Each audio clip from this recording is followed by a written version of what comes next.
Ciao a tutti, davanti a me ho lo Xiaomi 17 e vi mostro come controllare il tempo totale di utilizzo dello schermo. Per prima cosa aprite le impostazioni. Poi trovate selezionate Benessere Digitale e controllo genitori. Qui ho dei dati di base, quelli generali. Toccate al centro dello schermo e qui avrete molte più informazioni. Potete controllare ogni giorno, potete vedere le notifiche ricevute, quante volte è stato aperto il telefono o, ovviamente, il tempo di utilizzo dello schermo.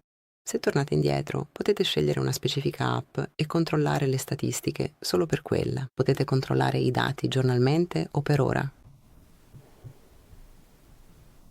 Controllate anche le notifiche ricevute o le aperture dell'app. Monitorate sempre il tempo di utilizzo dello schermo. Al giorno d'oggi è davvero importante. Grazie per aver guardato. Per favore, iscrivetevi al nostro canale e lasciate un like.